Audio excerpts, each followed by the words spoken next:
Ricardo, Ana Givi, Ana Sofía, Juan Felipe, María Alejandra, buenos días. María José, Andrea,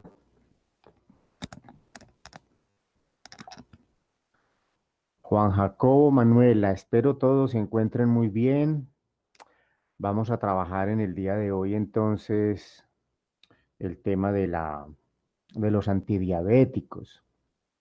Este tema ustedes lo van a encontrar en el libro de Katsun en un capítulo que se encuentra en la sección de endocrino y hormonas.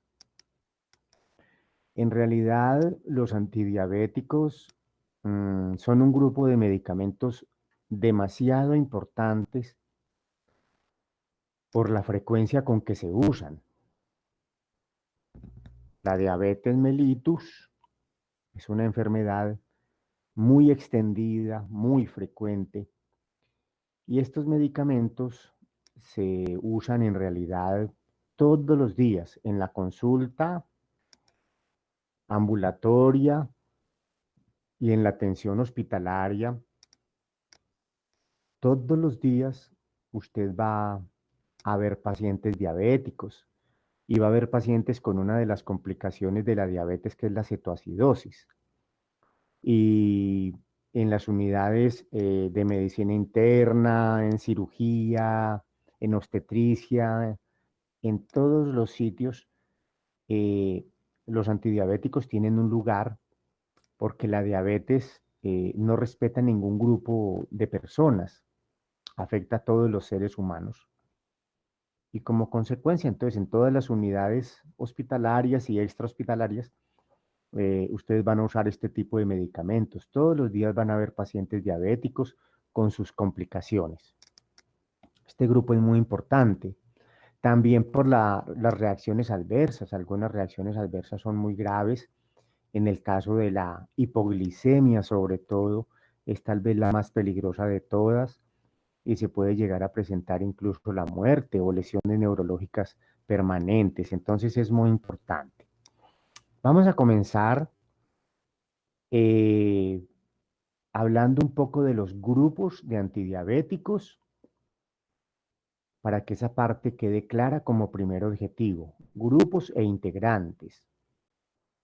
Posteriormente vamos a dar algunas generalidades sobre la diabetes, su manejo y los medicamentos, aspectos generales.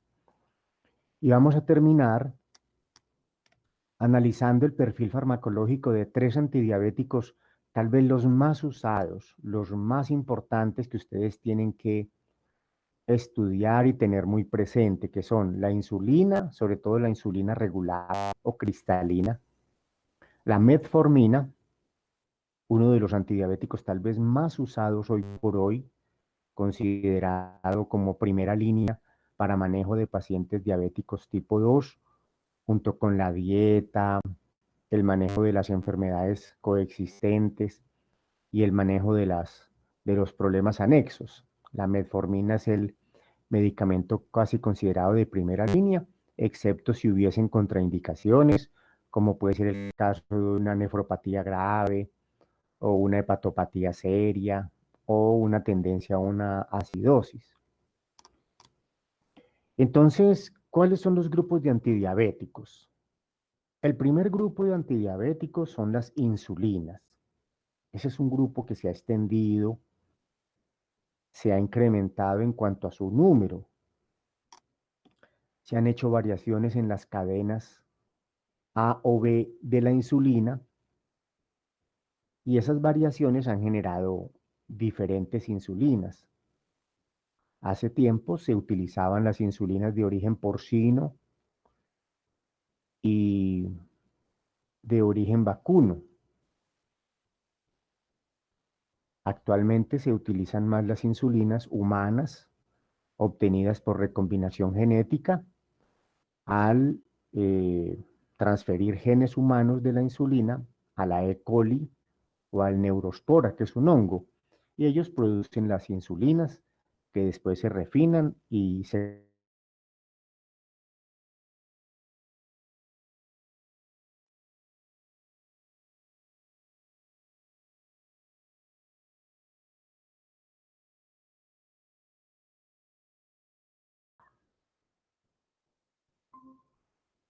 ¿Ya me escuchan otra vez? Sí, doctor. Bueno, muy bien, Juan Felipe, muchas gracias. Entonces tenemos, Ricardo, bueno, gracias. Tenemos dentro de las insulinas tres subgrupos que son las insulinas de acción rápida, de inicio rápido, más bien insulinas cuya acción inicia rápidamente, pero dura poco tiempo son horas, 4 a 6 horas a lo sumo, e inicia generalmente entre los 30 minutos y los 45 minutos, la acción. Tenemos el segundo grupo que son las insulinas de acción intermedia. Ahí tenemos unas insulinas cuyo inicio de efecto puede a veces tardar varias horas y puede durar el efecto entre 12 y 14 horas. Y el tercer subgrupo de las insulinas son las insulinas de acción prolongada. Estas insulinas de acción prolongada, su efecto dura generalmente entre 22, 24 o un poco más horas. ¿Cuáles son insulinas de acción rápida? El primer grupito. Insulinas de acción rápida. Ahí tenemos la insulina Lispro. Tenemos la insulina aspartato. Y tenemos la insulina glulicina. Esas son análogos de la otra insulina de acción corta, que es la insulina cristalina o insulina regular. Entonces tenemos 4 insulinas de acción corta. La insulina, sí, vamos a repetir, la insulina Lispro, la insulina aspartato o aspartica también se le mencionan algunos textos, la glulicina y la insulina regular o la tradicional insulina cristalina. Vamos con las insulinas de acción intermedia. En estas insulinas de acción intermedia tenemos la insulina NPH. Insulinas NPH. Y tenemos las insulinas de acción prolongada o acción larga. En esas insulinas de acción larga o prolongada tenemos las insulinas glargina, la insulina detemir y la insulina degludec. Entonces voy a repetirles las insulinas de acción corta y rápida. La Lispro, la aspartato, la glulicina y la cristalina. De acción intermedia, la NPH, y de acción prolongada o larga, la detemir, la glargina y la degludec. Hay combinaciones de insulinas de acción corta con insulinas de acción intermedia en la misma forma farmacéutica. Esa es una cosa importante que ustedes tienen que considerarlo, que vienen combinaciones, por ejemplo, vienen combinaciones donde se encuentra 70 partes de insulinas NPH y 30% de insulina cristalina o regular, por ejemplo. También vienen otras donde vienen 50 partes de NPH, es decir, el 50% es NPH y el 50% es insulina cristalina. También viene otra donde el 50% es NPH y el 50% es insulina Lispro. Y así vienen diferentes formas combinadas. Viene otro grupo de antidiabéticos, que son los antidiabéticos orales. Las insulinas no se administran por vía oral. Las insulinas se administran generalmente por vías parenterales, la más común la subcutánea. La intravenosa se reserva para el caso de manejos que requieran situaciones de urgencia. cetoacidosis diabética, la administración de insulina en el intraoperatorio, la administración de insulina en la gestante, por ejemplo. Vienen ahora los antidiabéticos que se administran por vía oral. Estos son muy usados para pacientes ambulatorios. Aquí tenemos un primer subgrupo de antidiabéticos orales que son los secretagogos de insulina. Estos secretagogos de insulina tienen una característica y es que estimulan la célula beta para aumentar la secreción de insulina. El primer subgrupo de secretagogos de insulina son las sulfonilúreas.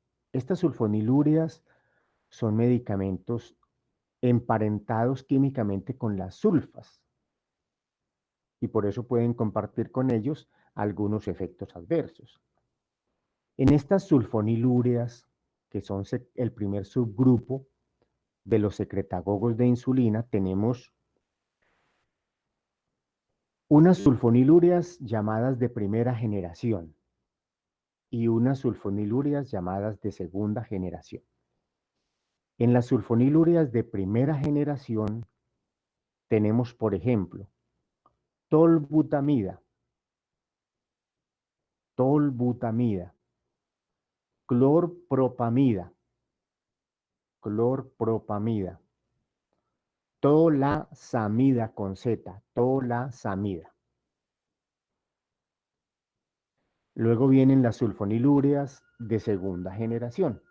En estas sulfonilúreas de segunda generación tenemos, tal vez la más usada de todas, la glibenclamida, en el mercado americano conocida como gliburida. Entonces, glibenclamida o gliburida es una sulfonilúrea secretagogo de insulina de segunda generación. Tenemos la glipizida con Z, y la glimepirida.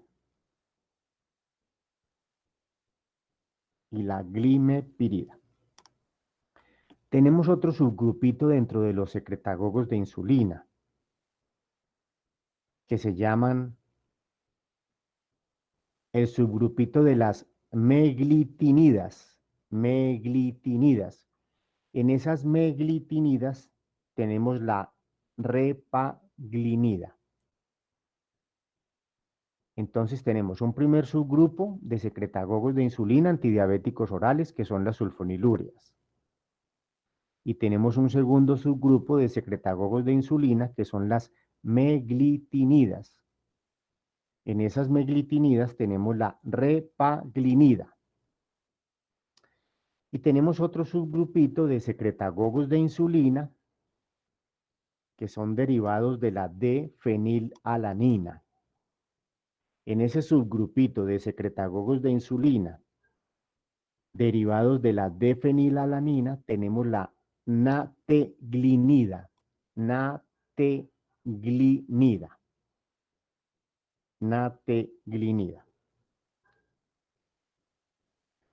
Ya dejamos las insulinas de acción corta, intermedia y larga. Ya dejamos los secretagogos de insulina, sulfonilúreas de primera y segunda generación. Ya dejamos los secretagogos de insulina meglitinidas y ya dejamos los secretagogos de insulina derivados de la D-fenilalanina. Pasamos a otro grupo de antidiabéticos orales, que son las biguanidas, bi con B larga. Dentro de estas biguanidas está tal vez el medicamento más importante hoy para el manejo del paciente diabético tipo 2, que es la metformina.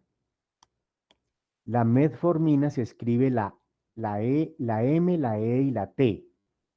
Met. Y después formina. Metformina. Ese es tal vez uno de los medicamentos más importantes para el manejo del paciente diabético hoy por hoy. Viene otro grupo de antidiabéticos orales, que son las tiazolidinedionas. tiazolidinedionas. Tiazolidinedionas. Ahí tenemos la pioglitazona y la rosiglitazona.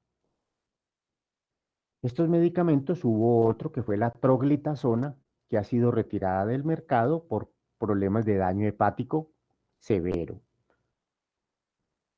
Tenemos otro grupo de antidiabéticos orales, que son los inhibidores de las alfa-glucosidasas, enzimas intestinales Ricardo. ¿Cuáles les repito? Las tiazolidinedionas. Bueno, las tiazolidinedionas, ahí tenemos la pioglitazona. Esa glitazona es con Z, pioglitazona, y la rosiglitazona. Tenemos los otros subgrupos de antidiabéticos orales que son los inhibidores de las alfa-glucosidasas. Las alfa-glucosidasas son enzimas producidas por el epitelio intestinal para metabolizar los carbohidratos. Al inhibirse en las alfa-glucosidasas, los carbohidratos no se metabolizan hasta las unidades más básicas y entonces no se absorben. Como consecuencia tienen muchos problemas de flatulencia, diarrea.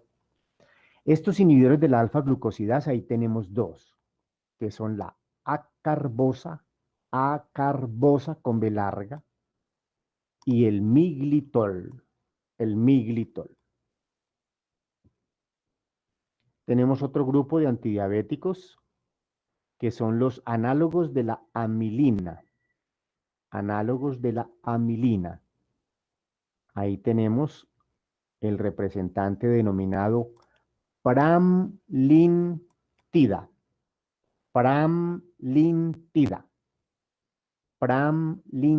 Ese es el representante de los análogos de la amilina, otro grupo de antidiabéticos.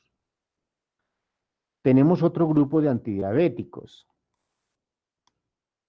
que son los análogos de la GLP-1,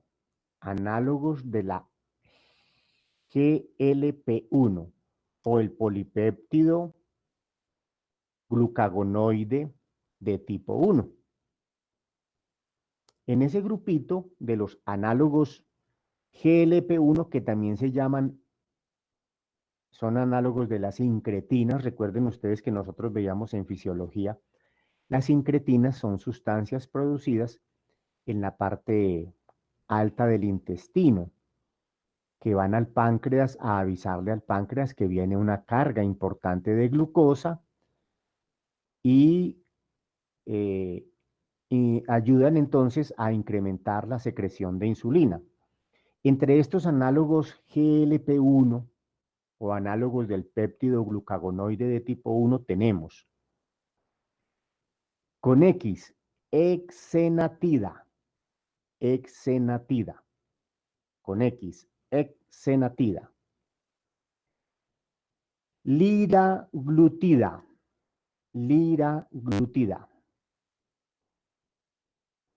albiglutida,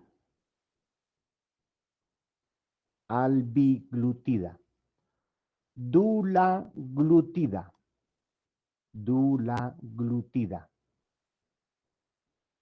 la que sigue con X, lixi con X, senatida, Entonces les voy a repetir estos análogos glucagonoides del péptido glucagonoide tipo 1, que son incretinas, exenatida,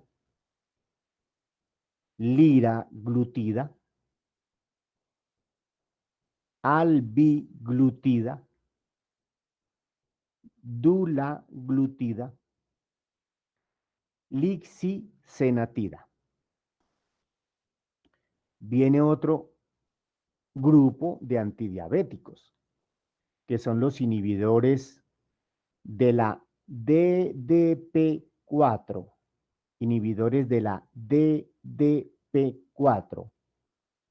dipeptidil dipeptidasas tipo 4, inhibidores de la enzima dipeptidil dipeptidasa. Estos también son orales, sí, correcto, María Alejandra, sí. Inhibidores de la dipeptidil dipeptidasa tipo 4. Ahí tenemos se escribe con X esta, saxagliptina. Saxagliptina. Linagliptina. Saxagliptina. Linagliptina. Sitagliptina.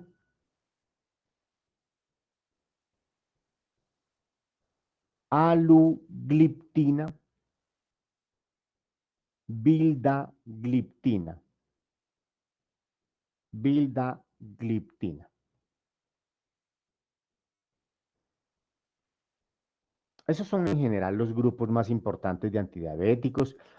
Vienen también combinaciones, eso es importante.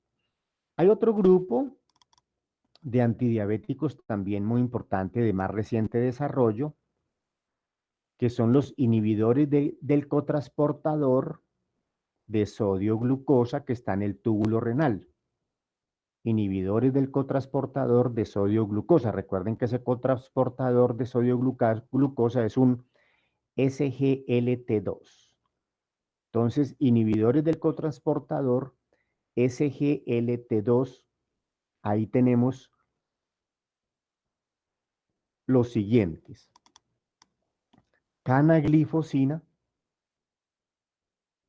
esa fosina es con X, perdón, con Z, canaglifosina, con Z.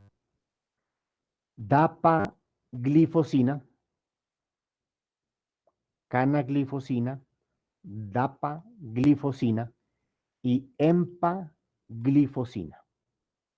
Entonces, inhibidores del cotransportador SGLT2 del riñón tenemos canaglifosina, dapaglifosina, empaglifosina. Al inhibir ese cotransportador de sodio-glucosa, entonces la glucosa que llega al riñón no se reabsorbe y sale con la orina.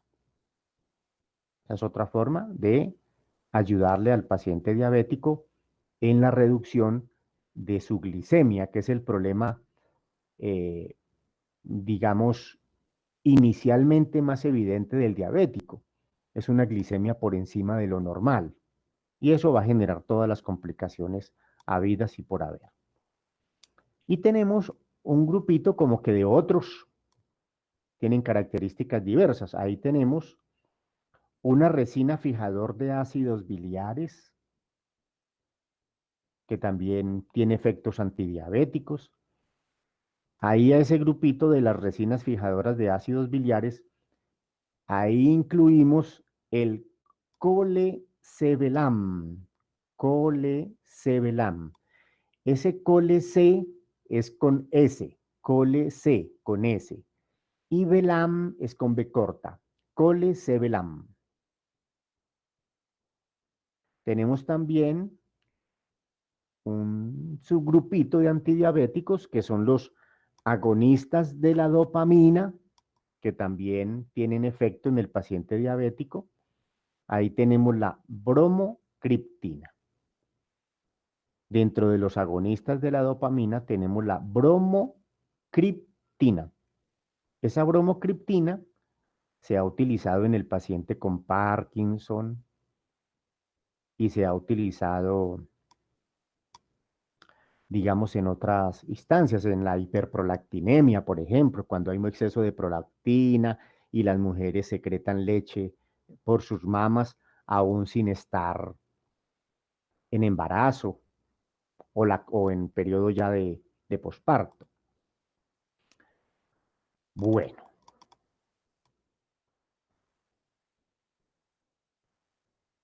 el problema fundamental del paciente diabético entonces es una deficiencia en la producción de insulina por destrucción generalmente autoinmune de las células beta. y hay ausencia o carencia total de insulina. Ahí tenemos nosotros la diabetes tipo 1. En el caso de la diabetes tipo 2, que es una diabetes de inicio más, en la diabetes tipo 1 inicia tempranamente en la vida, generalmente son niños. En la diabetes tipo 2 inicia más tardíamente, 30, 40 años, son pacientes a veces obesos, y ahí el problema no es la falta de producción de insulina, se produce insulina, pero hay problemas en la señalización, en la interacción con el receptor o en todos los procesos de señales intracelulares que pueden ocurrir dentro de la célula y que se involucran en el control del azúcar. Esa es generalmente la diabetes tipo 2. La diabetes tipo 1 generalmente se maneja con insulina, en tanto que la diabetes tipo 2 se puede manejar con antidiabéticos orales, primera línea metformina, también hipoglicemiantes orales se pueden usar y muchos de los otros grupos que hemos comentado se combinan. Incluso insulina también se puede llegar a utilizar para el manejo de la diabetes tipo 2 cuando no se ha logrado controlar con las otras instancias. En el caso de las diabetes tipo 3 son diabetes que tienen otras causas, pancreatectomía, secundarias a pancreatitis, enfermedades extrapancreáticas, por farmacoterapia. Y en las diabetes tipo 4 tenemos las diabetes de tipo gestacional. Entonces, estos son los tipos de diabetes y ya hemos mencionado los tipos de antidiabéticos en cuanto a grupos y sus integrantes. Vamos a comenzar el segundo objetivo, que es algunos aspectos generales de los antidiabéticos. En el caso, por ejemplo, de las insulinas, recuerden que la insulina tiene unas formas inmaduras de proinsulina, etcétera, que tienen unos péptidos C que unen las cadenas A y B. Y ya tenemos la insulina madura. La insulina ya madura o ya pulida de alguna forma tiene dos cadenas. Esto es importante porque estas cadenas se modifican en sus secuencias de aminoácidos y han dado origen a insulinas análogas a la insulina cristalina o regular. Es el caso de la lispro, la aspartato, la glulicina, la glargina. Y esas insulinas se disuelven, forman agregados que se disuelven más lento o forman menos agregados que se disuelven más rápido y tenemos entonces las insulinas de acción rápida o las insulinas de acción prolongada. En el caso de la cadena A de la insulina ya tiene 21 aminoácidos y en la cadena B tiene 30 aminoácidos. No vamos a profundizar mucho en las secuencias de aminoácidos, pero cuando las vean esas secuencias de aminoácidos de la cadena A y de la cadena B, sí tienen que tener en cuenta ustedes que el modificar el orden de los aminoácidos o sustituir un aminoácido por otro puede hacer que las insulinas varíen en sus comportamientos de agregación, desagregación y liberación, y eso modifica entonces las características farmacocinéticas de la insulina. ¿Cómo se libera la insulina? Normalmente el organismo la libera porque entra glucosa a la célula beta. Esa glucosa puede entrar bien sea por un GLU2 o un GLU1. Una vez entra la glucosa a la célula beta, se transforma generando ATP. El aumento del ATP interactúa con un canal de potasio que es sensible al ATP y cierra ese canal.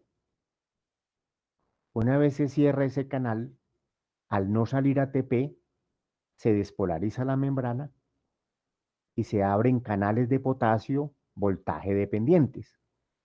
Entra calcio y al entrar calcio, ese incremento intracelular de calcio estimula el músculo liso de la célula beta y se libera la insulina por exocitosis. Ese es el proceso normal de liberación. ¿Por qué es importante esto? Porque hay medicamentos que actúan activando ese canal de potasio para cerrarlo, así como lo hace el ATP una vez se ha metabolizado la glucosa. Algunos secretagogos de insulina actúan de esa manera. Fenilúreas, ejemplo, glibenclamida, glimepirida, glipizida, actúan de esa manera.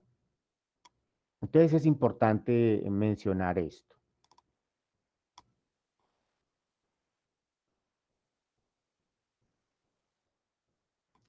Una vez la insulina se produce o la administramos, porque esa es la otra cosa. El organismo produce la insulina, pero nosotros la tenemos ya farmacológicamente para administrarla por vía parenteral. Una vez administramos la insulina, ella se puede degradar por la acción de enzimas llamadas insulinasas que están presentes en el riñón o en el hígado, principalmente en el riñón, 60%, 40% hígado. Eso es importante, ¿por qué? Porque los pacientes diabéticos que tengan grados de disfunción renal, que es muy común el daño renal, porque el gran problema de la diabetes es el azúcar alto, que permanece las 24 horas del día. Y ese azúcar alto termina lesionando todos los órganos del cuerpo, entre ellos el riñón, hígado, corazón, cerebro, ojos, todos los órganos. Y si el riñón se daña, entonces va a tener menos capacidad metabolizadora de la insulina y habrá que hacer ajustes en las dosis. Y si el hígado se daña, habrá que hacer ajustes en las dosis. No puede recibir las mismas dosis de insulina para el control de su diabetes un diabético que tenga hígado y riñón normal, a diferencia del diabético que tenga hígado y riñón anormal. Y el riñón terminal es muy frecuente en el paciente diabético, porque una de las enfermedades que más daña el riñón y causa insuficiencia renal crónica es la diabetes. Entonces es muy importante tener en cuenta eso. ¿Cómo actúa la insulina? Nosotros le habíamos mencionado el semestre pasado. Recuerden que la insulina, su receptor, tiene dos subunidades alfa extracelulares y tiene dos subunidades beta intracelulares. Recuerden que la insulina se une a las subunidades alfa extracelulares y de esa manera se activan las subunidades intracelulares que tienen capacidad fosforilante de tirosina sinasa. Y ahí se inicia el proceso señalizador de la insulina que sin entrar a la célula genera una cantidad de mensajeros citoplasmáticos, entre ellos sustratos receptores de insulina, MAP quinasas, y activa toda una serie de procesos que van a aumentar los procesos de transcripción. Procesos de transcripción que van a tener, entre otros efectos, la mayor expresión de transportadores de glucosa en los diferentes órganos, permitiendo que la glucosa entre a las células, sea almacenada, metabolizada, transformada en grasas para ser ahorrada. Otro de los efectos de la insulina es ahorrar grasas. Otro de los efectos de la insulina es ahorrar proteínas. Cuando falta la insulina, entonces la glucosa queda circulando en la sangre y en el líquido extracelular y en las células empieza a generar daños. Y se consumen más grasas y se consumen más aminoácidos y al no poderse utilizar la glucosa como fuente principal de energía, se utilizan proteínas y grasas, generándose en subproductos muy nocivos que se llaman los cetoácidos, que van a terminar junto con los productos de gliclación resultantes del metabolismo de la glucosa incompleto, van a terminar dañando las células y los órganos del cuerpo.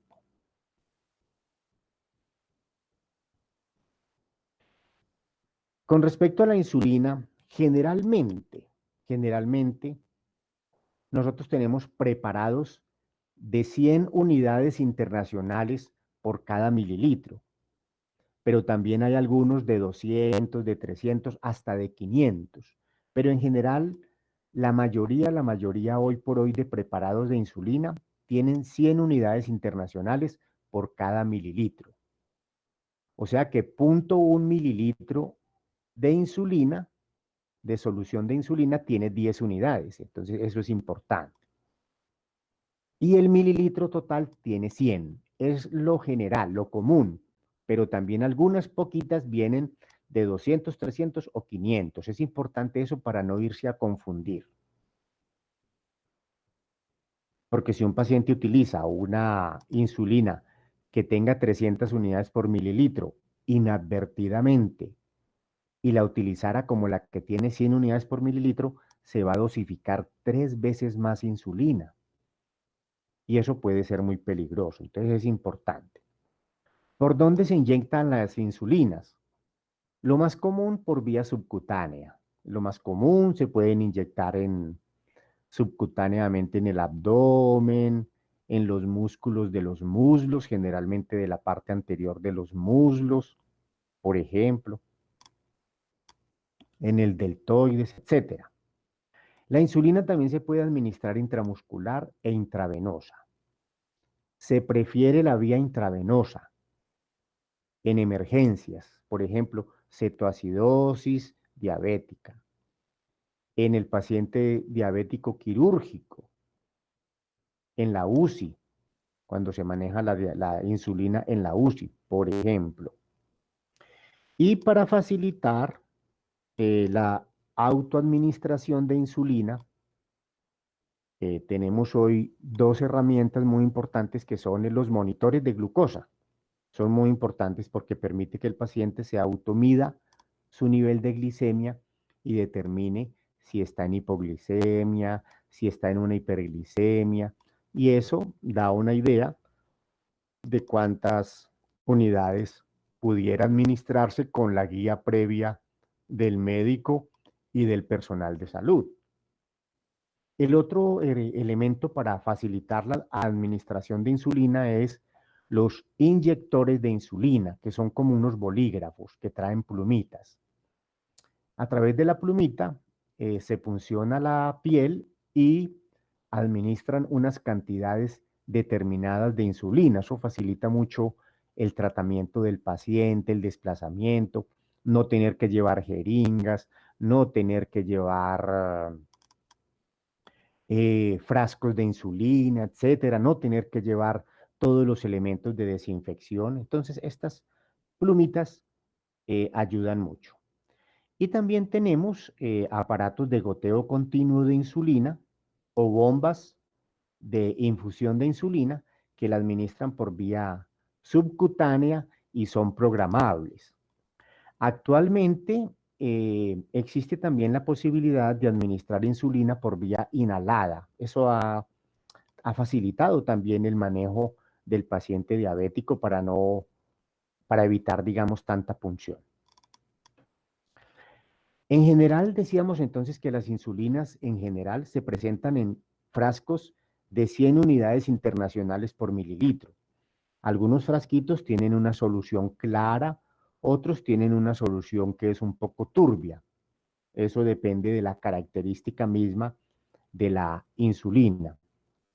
Ese concepto de unidades internacionales, ¿qué significa? Una unidad internacional es la cantidad de insulina necesaria para bajar la glicemia hasta 45 miligramos por decilitro en un conejo en ayunas que tiene como 2,2 libras de peso, algo así.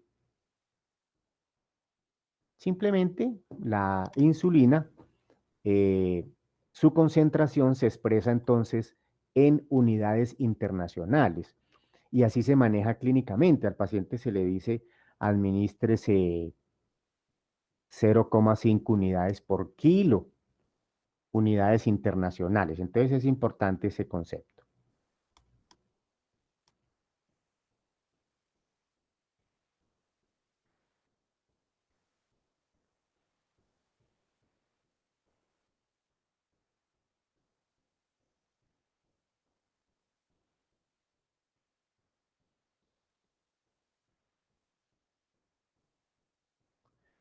En el caso de una de las insulinas que se usa mucho hoy, que es la insulina, una insulina de acción prolongada, que es la insulina glargina, por la comodidad de administrarla a veces una sola vez al día. Esta insulina se obtiene al sumar dos argininas en la parte terminal de la cadena beta. En la cadena beta se le suman dos aminoácidos argininas y se cambia una glicina por una asparagina en la posición 21 de la cadena A. Entonces, la insulina glargina es una de las insulinas más usadas hoy.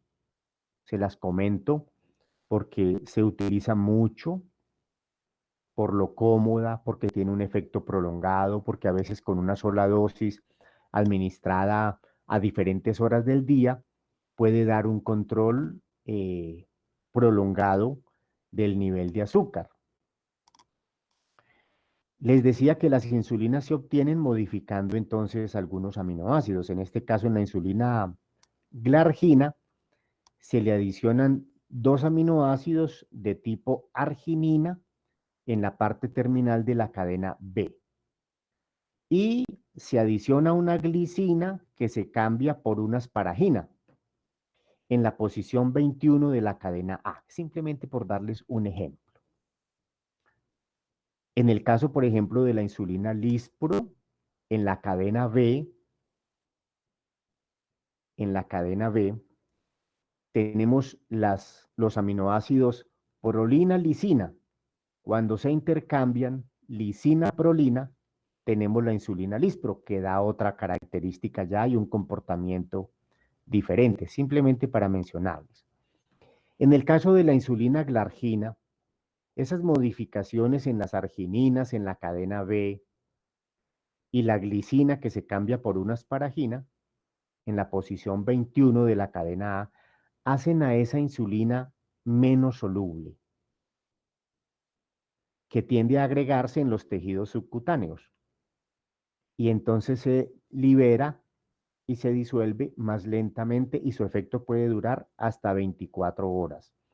Se dice que esa insulina glargina puede tener menos riesgos de hipoglicemias cuando se compara con las insulinas NPH, sobre todo en las horas de la noche. Y tampoco tiende a acumularse y la ventaja es que se puede administrar a cualquier hora de las 24 horas del día y mantiene un efecto sostenido.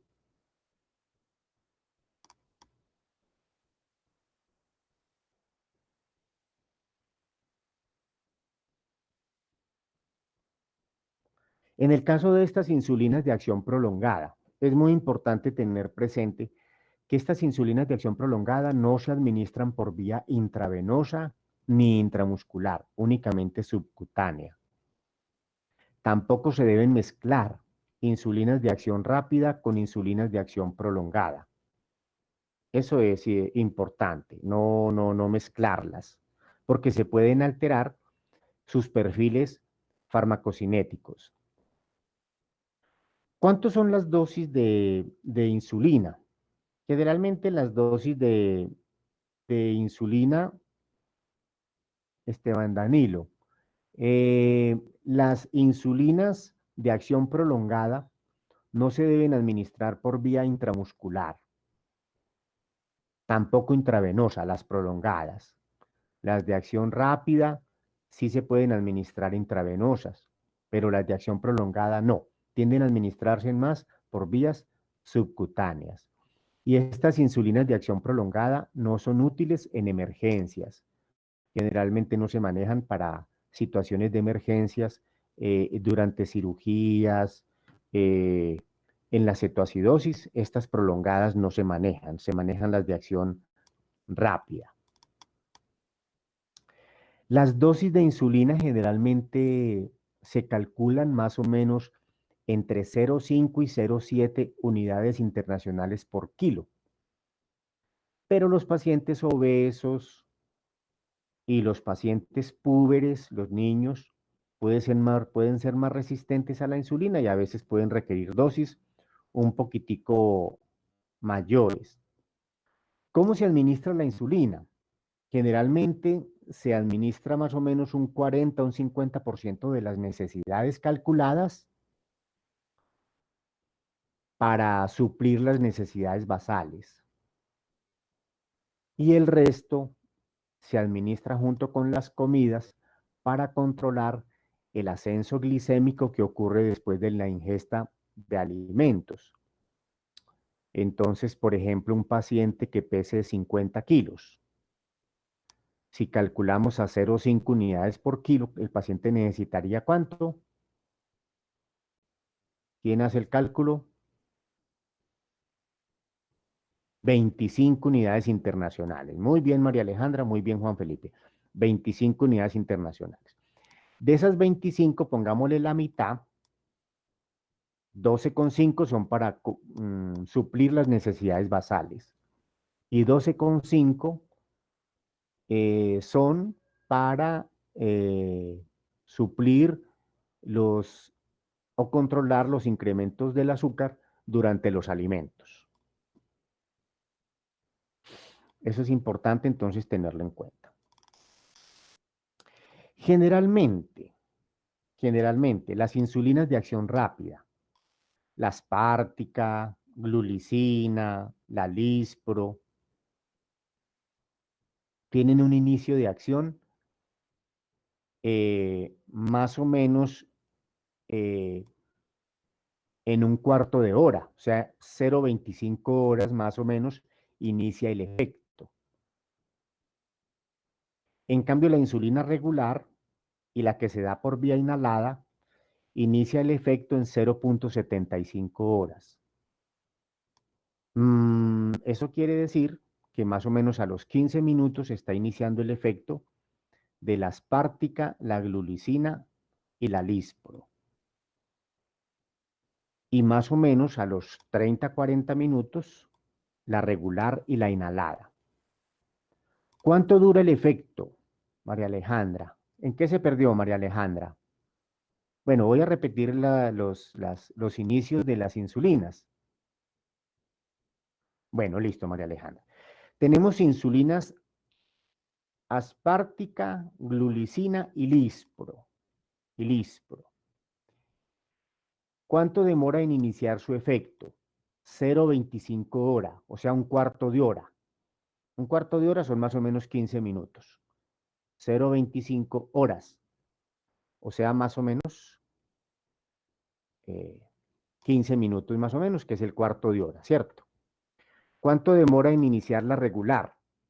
0,75 horas, o sea, más o menos son por ahí 40 minutos. Entonces, las insulinas Lispro, glulicina y Aspártica inician más rapidito que la insulina regular. Ahora, la duración del efecto. La glulicina, la Lispro y la Aspártica dura más o menos 3 horas. Y la regular dura 4,5 horas, más o menos. Estos son datos extraídos del libro de Harrison, La medicina interna, donde les recomiendo que de pronto miren algunos aspectos, lean algunos aspectos de la parte clínica de la diabetes, es muy importante para ustedes. Y también este tema lo pueden revisar en la parte farmacológica en Goodman y Gilman. Recuerden que el libro lo acceden a través de la biblioteca CRY Uniquindío, Library Uniquindío, a través de Google, Access Medicine, y ahí acceden a los libros, Goodman y Gilman, Katzun, Harrison, etc. En el caso de las insulinas de acción más larga, ¿cuánto demora en iniciar el efecto de la NPH y de la glargina? Demora más o menos 3 horas. Pero ¿cuánto dura? La NPH, el efecto dura 13 horas, más o menos, 13 horas. Y la glargina dura entre 22 y 24 horas.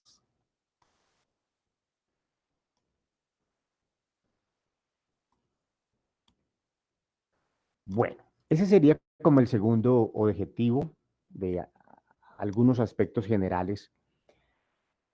Y vamos ahora a mencionar ya aspectos un poco más puntuales de los 3 medicamentos más importantes que se usan hoy en el manejo del paciente diabético, que son la insulina, de ellas la insulina regular, que es tal vez la más importante, o insulina cristalina, la metformina y la glibenclamida o gliburida.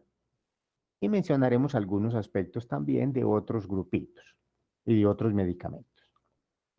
En el caso de la insulina regular, también llamada insulina cristalina, recuerden que la presentación más común es 100 unidades internacionales por cada mililitro.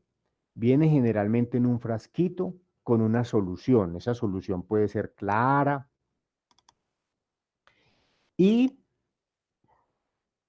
cómo se administra la insulina regular?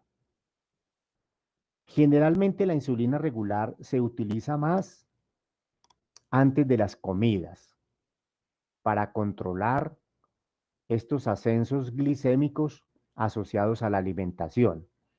Es común que se den, por ejemplo, entre 5 y 10 unidades de insulina regular 15 a 30 minutos antes de cada comida. Y se deben ajustar las dosis según las glicemias. Eso en adultos, 5 a 10. En niños se pueden administrar entre 2 a 4 unidades internacionales, 15 a 30 minutos antes de cada comida. También es muy útil la insulina regular o cristalina para el manejo del paciente cetoacidótico. Caterín, dosis en adultos, 5 a 10 unidades de insulina.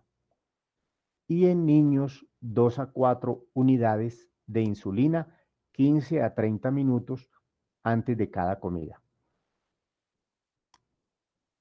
Bueno, Caterina, entonces ahí ustedes suman la insulina que se le da al desayuno, al almuerzo, a la comida, y eso corresponde más o menos, debe corresponder más o menos al 50% de los requerimientos diarios totales.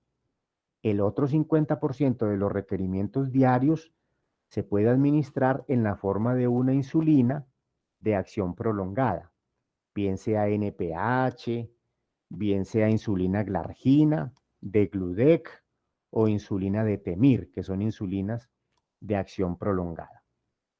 En el caso de la cetoacidosis, la cetoacidosis es una complicación del diabético en la cual la glicemia se sube generalmente hasta 500, 600, 700 miligramos por decilitro. El paciente se deshidrata, generalmente se asocia a un proceso infeccioso, pierde peso rápidamente y hay que hacer un manejo con insulina. En el cetoacidótico, la insulina se le da una carga de 0.1 unidad por kilo. 0.1 unidad internacional de insulina por cada kilo de peso. Y se sigue una dosis de mantenimiento de 0.1 unidad de insulina por cada kilo por hora. Les repito la dosis de la insulina en una cetoacidosis. 0.1 unidad por kilo, dosis de carga. Y de mantenimiento se da 0.1 por kilo hora en infusión. En infusión. ¿Cuál es la farmacocinética de la insulina? Cuando se da por vía intramuscular, subcutánea, se absorbe rápido, excepto si el paciente está deshidratado. En cetoacidóticos, por ejemplo, no se recomienda dar insulina por vía intramuscular. Se debe preferir intravenosa, ni subcutánea tampoco, porque la absorción puede ser errática. Entonces, 0.1 decíamos que puede demorar el inicio del efecto más o menos unos 40 minutos y el efecto puede durar, ya lo decíamos, más o menos unas 4 o 5 horas. ¿Dónde se metaboliza la insulina? Riñón e hígado, principalmente. Se elimina por el riñón. ¿Y qué contraindicación hay de insulina? ¿Cuándo se contraindica? Cuando hay hipoglicemias, mucho cuidado. Hipoglicemias. Reacciones de la insulina. Pueden haber, sobre todo la más peligrosa de todos, la hipoglicemia. Esa es la complicación y la reacción adversa más importante de todas. Pero también pueden aparecer urticarias, reacciones locales, se pueden presentar anafilaxias,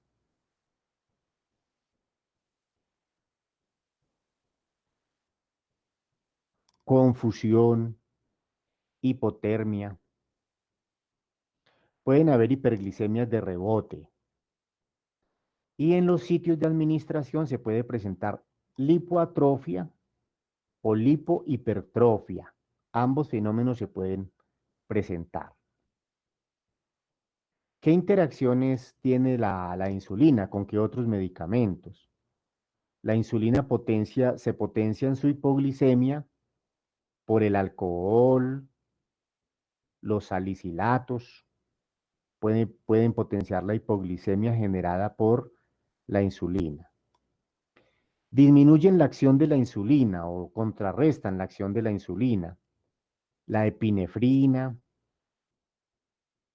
la tiroxina, los corticoides, la furosemida, que es un diurético, junto con la hidroclorotiazida. Ellas pueden aumentar el azúcar y contrarrestar el efecto de la insulina. Y los beta bloqueadores, como el propranolol y el metoprolol, enmascaran los síntomas de hipoglicemia. Los síntomas de hipoglicemia se presentan por una descarga autonómica simpática. Y si yo uso un bloqueador beta, no aparecen esos síntomas. ¿Cuáles son los síntomas de una descarga simpática que anuncian una hipoglicemia? El sudor, la ansiedad, la taquicardia, las palpitaciones. El paciente se puede tornar confuso. Esos síntomas no aparecen cuando se da un beta bloqueador, por ejemplo, para el manejo de una hipertensión en un diabético. Entonces, esos beta bloqueadores enmascaran los síntomas de hipoglicemia y sería mejor no darlos.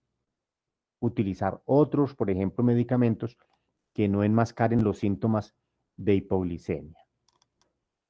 ¿Qué cuidados se deben tener al utilizar insulina? Vigilar que no hayan hipoglicemias, estar atento. Advertirle al paciente que pueden aparecer hipoglicemias, informarle cómo detectarlas, cuáles son los síntomas, informarle que debe mantener azúcar,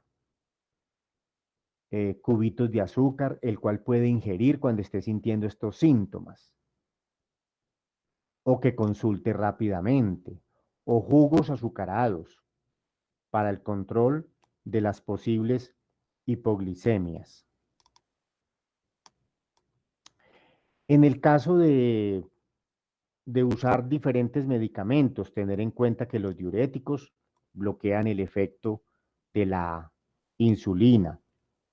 La insulina puede disminuir el potasio sérico y el calcio sérico, entonces hay que hacer, digamos, controles de esos electrolitos. No se deben mezclar insulinas de acción rápida con insulinas de acción retardadas.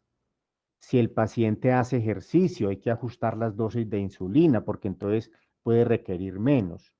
Si el paciente no come o hace ayuno, también hay que ajustar las dosis de insulina porque si no es más factible que se presenten cuadros de hipoglicemias. Eso es importante. ¿Cómo se manejan las hipoglicemias causadas por la insulina? Generalmente se manejan si el paciente está despiertico, se le dan bebidas azucaradas, cubitos de azúcar, dulces.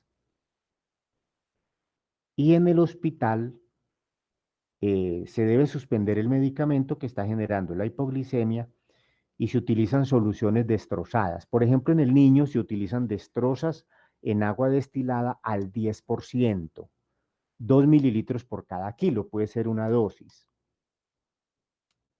Y en el adulto destrozan agua destilada al 50%, se le dan, por ejemplo, 25, 15, 20 mililitros o 25 gramos de glucosa.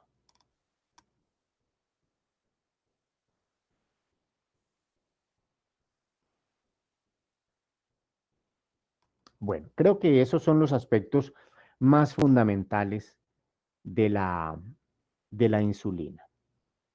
Es muy importante estar muy atento a las hipoglicemias. Es la complicación más frecuente al usar insulinas. Puede ser la más mortal y la más peligrosa. ¿Qué hay que hacer? Estar pidiendo glicemias periódicas, ir adelante de la hipoglicemia.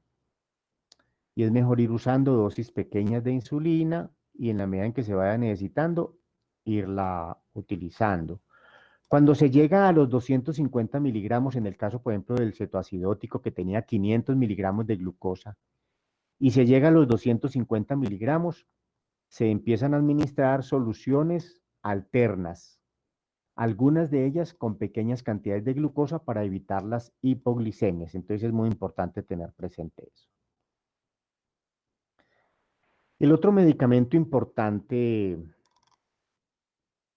para el manejo de la diabetes es la metformina.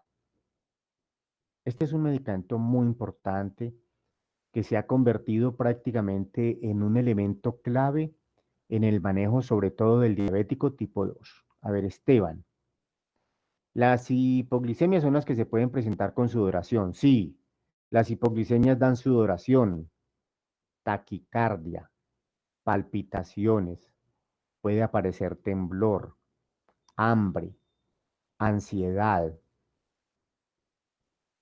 Esos son síntomas de hipoglicemias que están mostrando una descarga simpática. Bueno, Esteban, muy bien. En el caso de la metformina, les decía entonces que la metformina se presenta en tabletas de 500 miligramos y también tabletas de 850 miligramos. La dosis máxima de la metformina puede ser hasta 3 gramos diarios. Ideal, comenzar con dosis bajas. 1 gramo, aumentar a 1,5 gramos e ir escalando la dosis para reducir los efectos adversos y mirar la tolerancia del paciente.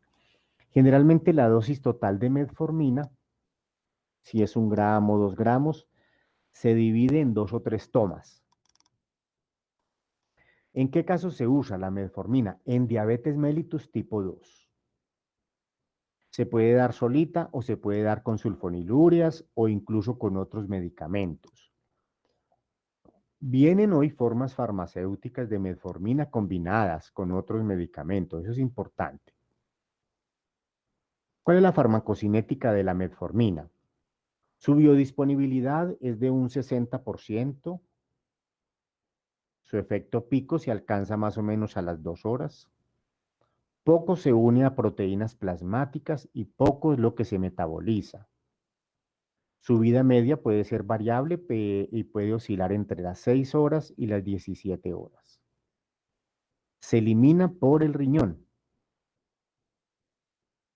¿Qué contraindicaciones tiene la metformina? Sobre todo pacientes hipersensibles y mucho cuidado con esto, los enfermos renales, porque el enfermo renal maneja mal los ácidos y la metformina tiende a causar acidosis láctica. También en el enfermo hepático, porque el enfermo hepático maneja mal los lactatos y puede hacer más fácil acidosis láctica. También mucho cuidado o se contraindica en pacientes que tengan tendencias a las acidosis. Por ejemplo, los pacientes que tienen EPOC, los pacientes sépticos, que pueden hacer cuadros de acidosis y las acidosis lácticas tienden a ser más comunes. En los alcohólicos, en los infectados.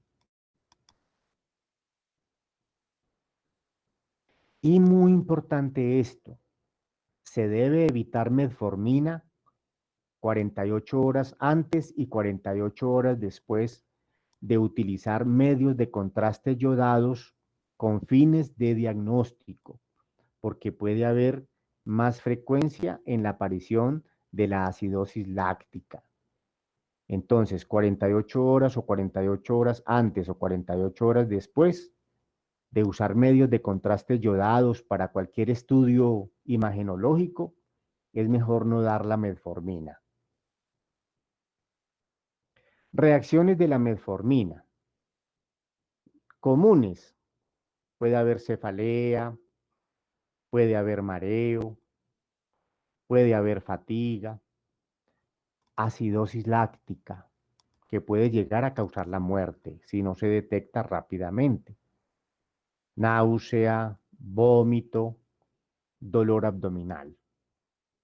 Puede dar un sabor metálico. Juan Felipe, ¿y si el tratamiento con metformina no puede generar hiperglicemias?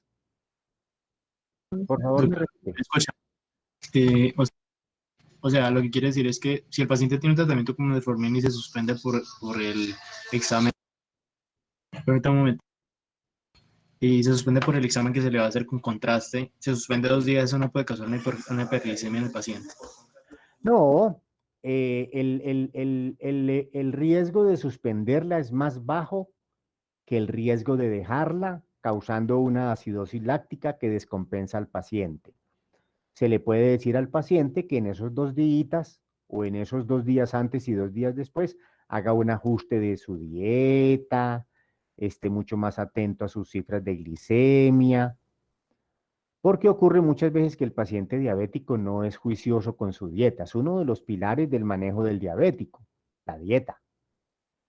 Y Listo. se dice que con la dieta el paciente se podría controlar y muchos pacientes quizás no requerirían tanto medicamento, pero el problema es que no se controlan porque los pacientes no hacen las modificaciones en su estilo de vida. Los pacientes no hacen ejercicio que ayuda al control del diabético. El paciente no evita el consumo de azúcares, de comidas azucaradas, que son las que más gustan. A la gente lo que más le gusta es el azúcar, los postres, todo ese resto de cosas es lo que más le gusta a los pacientes. Un paciente va a cualquier restaurante o va a cualquier zona de estas donde venden, digamos, bizcochuelos y todo esto, y a la gente le encanta todo eso porque todo eso tiene azúcar y el azúcar es agradable una vez llega a la boca, pero vienen los impactos nocivos. Entonces, si se tienen las precauciones, se toman los cuidados, se educa al paciente, se hidrata bien, es posible que no se descontrole, digamos, necesariamente. Y el beneficio es mayor que el riesgo de darlo. Bueno, Juan Felipe. Otras reacciones de la metformina. Puede haber dolor abdominal, vómito, anorexia y puede alterar la absorción de aminoácidos, de vitamina B12 y de ácido fólico. Y es importante entonces tener en cuenta esos aspectos. Cuando se da metformina con captopril, un inhibidor de la ECA, puede aumentar el riesgo de la hipoglicemia, aunque la metformina es un medicamento que poco tiende a generar hipoglicemias. Ella tiende a actuar más por incrementar la captación de glucosa en el músculo, aumentar la captación y utilización de glucosa por el hígado, pero poco tiende a causar fenómenos de hipoglicemias. Esteban Danilo, captopril. Captopril con metformina, hay más riesgos de hipoglicemias. Bueno, Esteban, con hipoglicemiantes orales, sulfonilúreas, por ejemplo, y con medicamentos del grupo de los azoles que son antimicóticos, ketoconazol, itraconazol, fluconazol, también hay más riesgos de hipoglicemias, hipoglicemiantes orales y azoles como itraconazol, fluconazol, ketoconazol, hay también más riesgo de hipoglicemias cuando se suman con metformina. Y ya lo decíamos, con los medios de contraste yodados. Hay peligro, sobre todo de que se produzca acidosis láctica y daño renal con nefrotoxicidad. Se debe tener cuidado con la metformina en lactantes, en gestantes, en pacientes hipersensibles. Es necesario hacer pruebas de función renal para mirar el grado de depuración, porque si el paciente tiene una creatinina alta y depura poco, a lo mejor la metformina esté contraindicada. Máximo cuidado con la metformina o no darla en pacientes con EPOC, alcohólicos. Se debe vigilar la glicemia.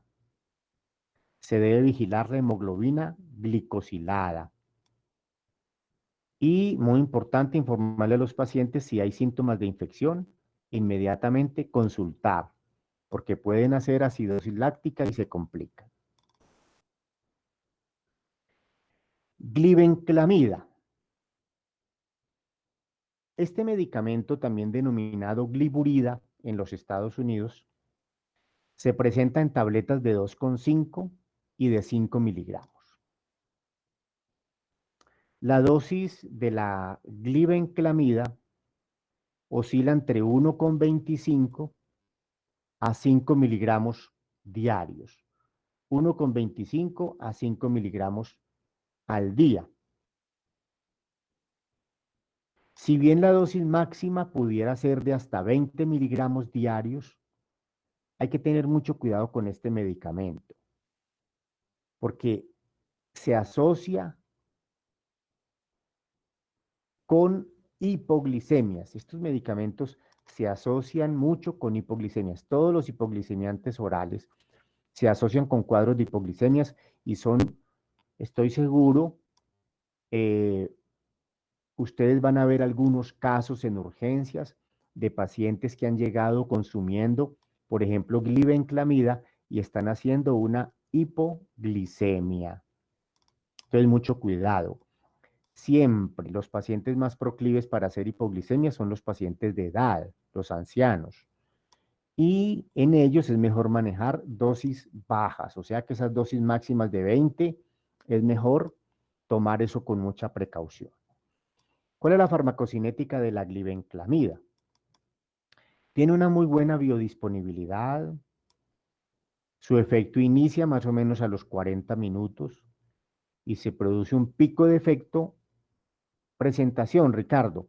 Tabletas de 2,5 y de 5 miligramos. Glibenclamida. Tabletas de 2,5 y de 5. Viene glibenclamida combinada con otros medicamentos también antidiabéticos. Esos son recursos que facilitan a veces la adherencia, pero también incrementan los efectos adversos y hay que manejarlas entonces con cuidado.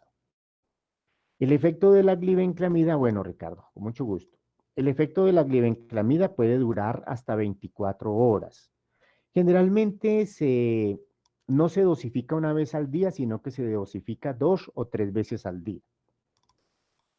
Tiene una amplia distribución, puede cruzar la placenta, puede llegar a hígado, a riñón y se metaboliza en hígado. La vida media de la glibenclamida es de más o menos unas 10 horas.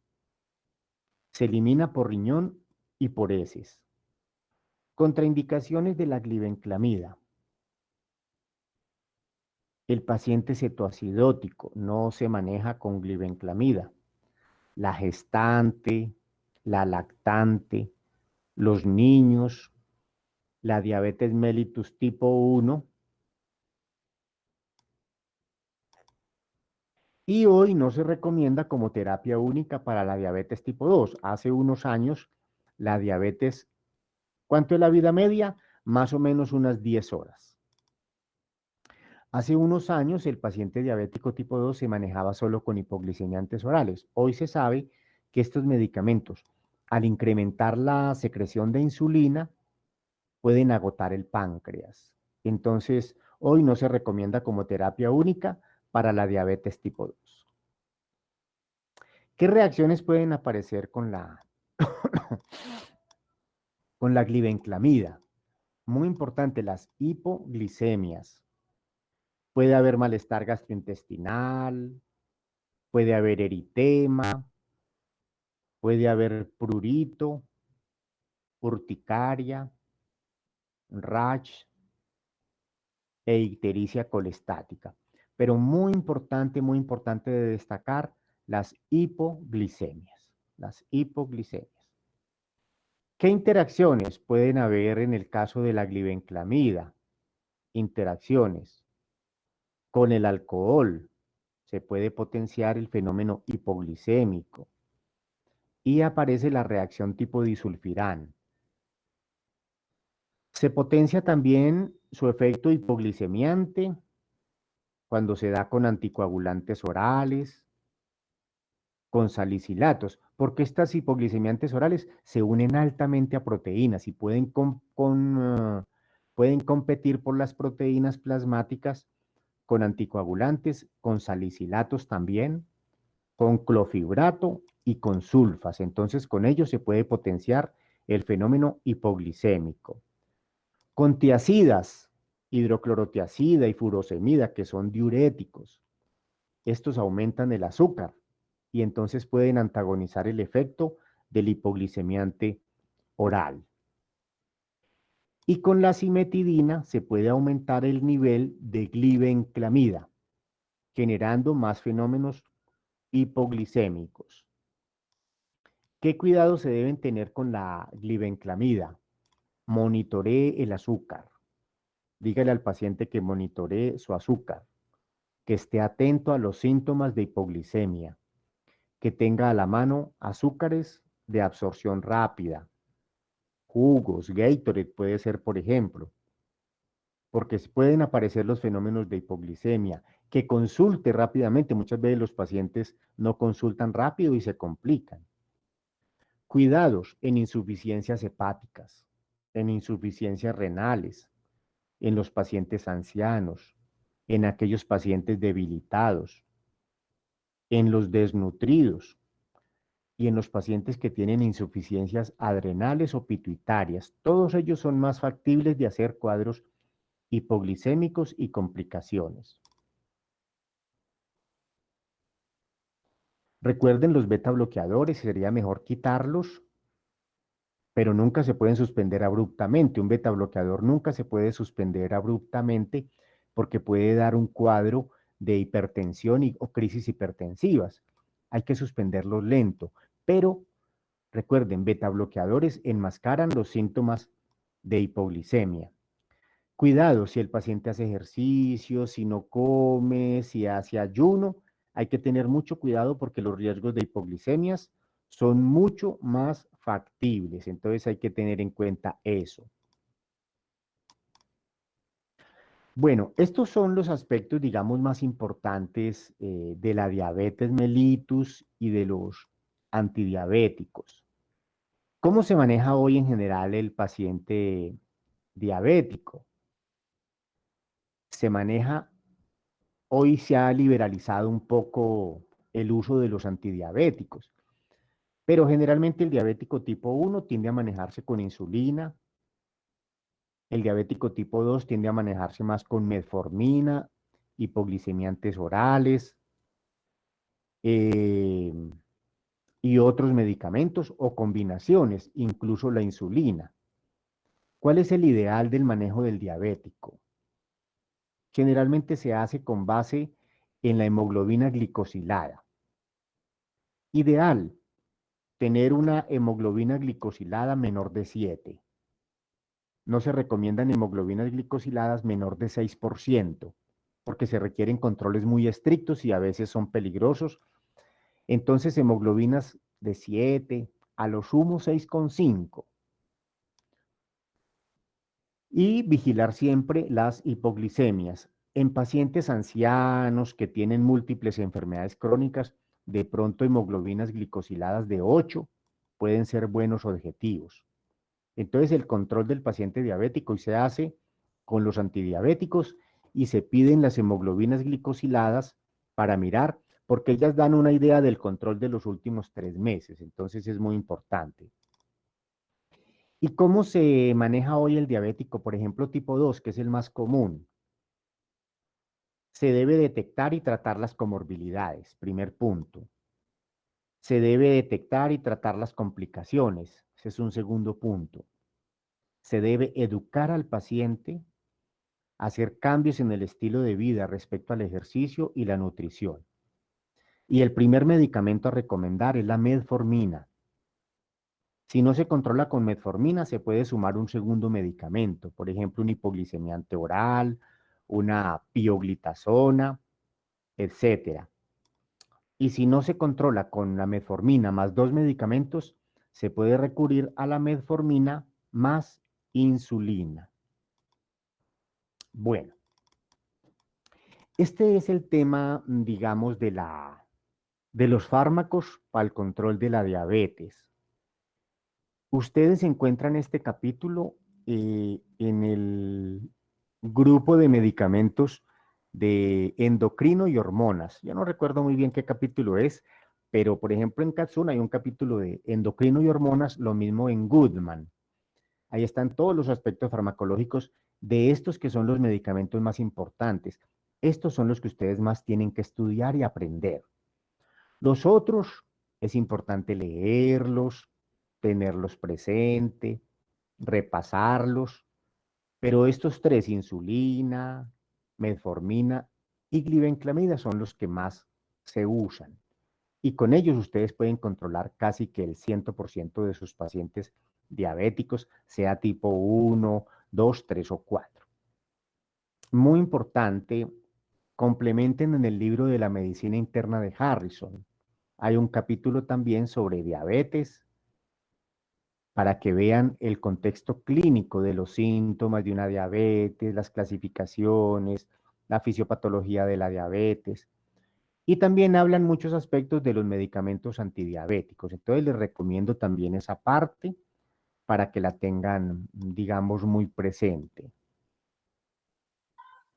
Bueno, no sé qué dudas tengan, qué inquietudes tengan, algún aporte, alguien quiere comentar algo. Doctor, yo Doctor, tengo una pregunta. Dale. Sí. doctor, una pregunta. En el caso de que, como usted mencionó, el paciente llegue a urgencias, pues con hipoglicemia y que sea diabético y necesite de esos medicamentos, lo mejor sería ajustar las dosis con ese medicamento o cambiarlo. No, cuando el paciente llega a urgencias con una hipoglicemia, lo primero es suspender la medicación. Y si el paciente llega inconsciente, obviamente se toma una glicemia y se mira. Si está hipoglicémico, se pueden canalizar venas y administrar soluciones destrozadas. Destrozan agua destilada al 10% o destrozan agua destilada al 50%. También se puede utilizar glucagón. El glucagón es un hiperglicemiante que sirve para el control de la hipoglicemia.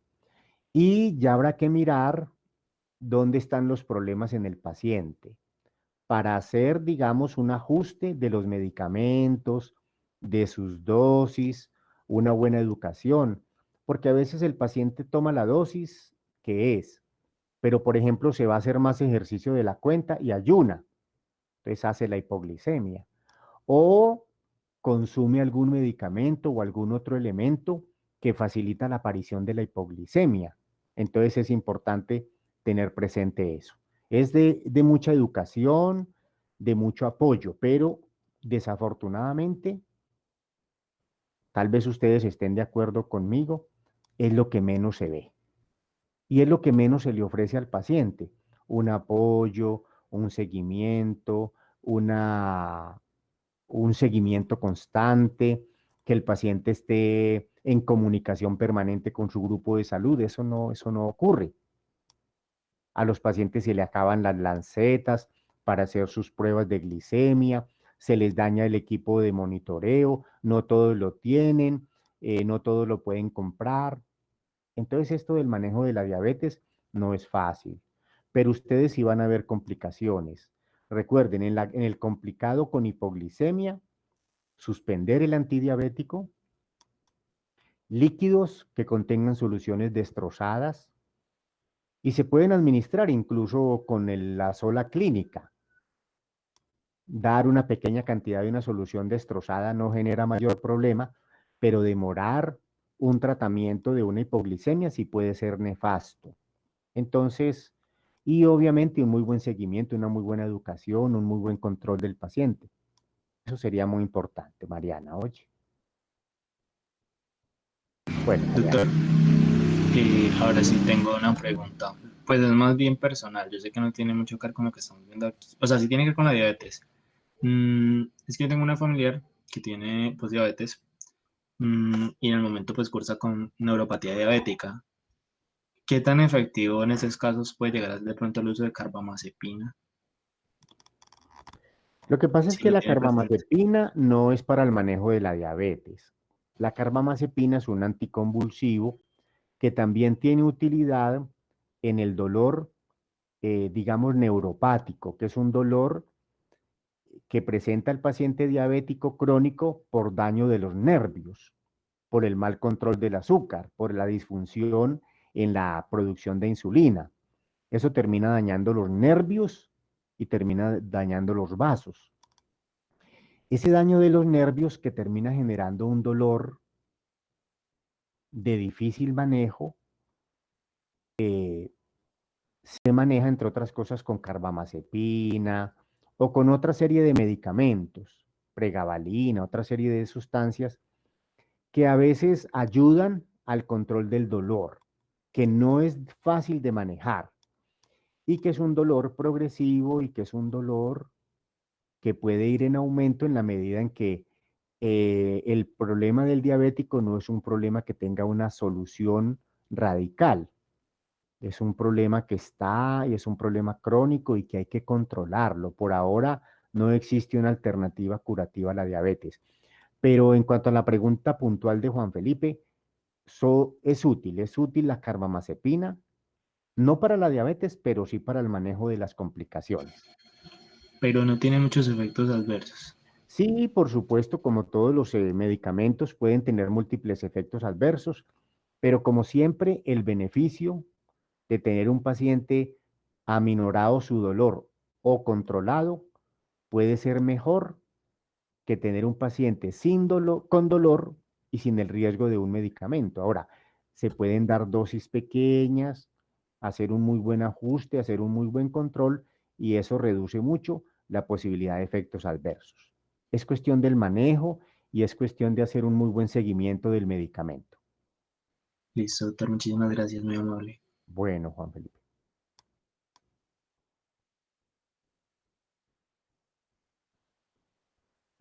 A ver, ¿por qué es preferible usar metformina con dos medicamentos en segunda línea? Porque a más medicamentos, más efectos adversos. Entonces, si yo uso de entrada metformina con dos medicamentos, estoy exponiendo al paciente a más efectos adversos que quizás no se presentaran y a lo mejor se pudiera controlar con la sola metformina. Entonces, por eso es muy importante siempre ir de menos a más. En farmacología es muy importante ir de menos a más. Un medicamento, luego dos, luego tres. Arrancar con tres puede ser contraproducente y quizás con uno solo lo pudiéramos controlar. Entonces, por eso la recomendación actual es primero metformina, luego sumar otro medicamento y luego sumar otro. Ahora, hay que tener en cuenta que el paciente sea un paciente adherente, porque también ocurre que el paciente no mejoró con metformina, pero es que no se adhiere. Y muchas veces se le terminan dando dos y tres medicamentos y hasta más.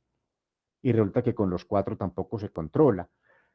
Ahora, el paciente puede que inicialmente con el solo ejercicio y la dieta se controle. Si hubiera un mayor apoyo a los pacientes, un mayor seguimiento por parte de nutrición, fisioterapia, equipos de apoyo, a lo mejor el paciente se pudiera controlar sin usar tanto medicamento, pero es lo que menos se usa. ¿Por qué? Esa es una buena pregunta que nos tenemos que hacer todos. Quizás detrás de todo eso haya, obviamente, un muy mal soporte al paciente. Mejor haya un interés también de que se usen muchos medicamentos y se vendan muchos medicamentos. Obviamente lo ideal sería un buen control, pero a veces a los que hacen mercado, pues ellos simplemente hacen mercado y les interesa son las ventas. Si el paciente se controla o no, porque hace ejercicio o no, eso es problema de él. Es como hoy con el COVID. El COVID está generando muchas muertes en Colombia y el COVID está generando muchos enfermos en Colombia. Sin embargo, uno ve que las medidas tienden cada vez a ser menos estrictas y a dejar en la gente su total responsabilidad, su total autocuidado. Eso mismo pasa con el paciente diabético. Autocuídese, haga ejercicio, coma sano, pero el paciente no se autocuida ni cuida sano, ni se cuida, ni come sano. Eso mismo pasa hoy con mucha gente que no usa tapabocas y están en aglomeraciones y están haciendo todo lo que no se debe. Entonces, desafortunadamente eso también ocurre. Doctor, lo que pasa es que María Alejandra al final hizo una pregunta y es que ¿por qué se tiene la metformina con la insulina como última opción después de incluso las opciones que usted nos acaba de mencionar? Ah, metformina con insulina. Ah, Sí, porque claro, están porque, después de la metformina con más medicamentos, si solo ah, serían dos. claro, claro, porque de todas maneras, la insulina es un medicamento que no es muy aceptado por los pacientes. No es muy aceptado porque siempre los pacientes aceptan más los medicamentos orales. Es más fácil un medicamento oral que un medicamento parenteral. Además, la gente asume que la insulina cuando se usa es porque ya está prácticamente grave, casi que terminal, lo que no es cierto. Pero hay pacientes que con un medicamento más metformina, dos medicamentos más metformina, no logran control. Pero si de entrada usted le dice a un paciente, insulina, ah, no, no, no, no, doctor, no, no, yo insulina no. Los pacientes son reacios a usar insulina porque el paciente sabe que la insulina tiene que administrársela varias veces al día, tiene que chuzarse, tiene que hacerse unos monitoreos y los pacientes saben de los riesgos de la insulina, sobre todo en las formas de las hipoglicemias. Entonces, por eso se deja como, digamos, digamos, no como última instancia. Si ustedes revisan el libro de Harrison, él da, digamos, unas escalas. Primero metformina, metformina más un medicamento, metformina más dos, y por último metformina más insulina.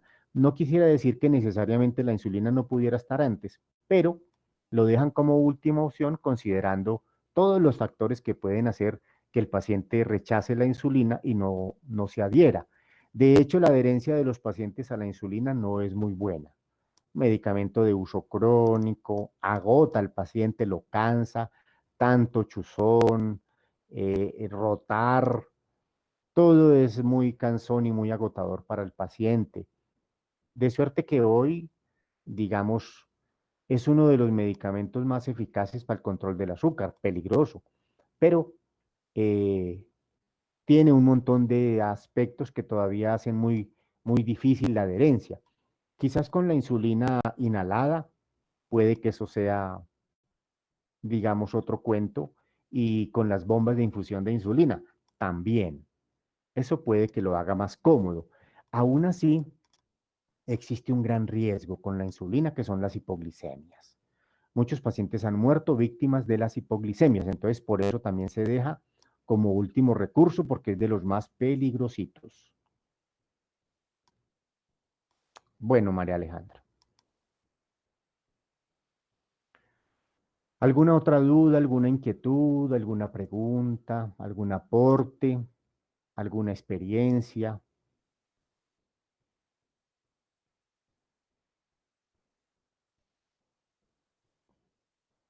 Bueno, entonces no sé si podamos dejar acá, no sin antes Doctor, recomendarles, Natalia, mm, pues yo soy del grupo de rotación de hoy, entonces solo quería confirmar que sí le haya llegado la invitación para la reunión de Meet, a las para las 2. 2 de la tarde. Sí, Ah, sí, señor. sí, sí, sí me llegó, Natalia. Muchas gracias por el Muchas link. gracias, doctor. A las 2, Dios mediante, entonces hacemos la rotación.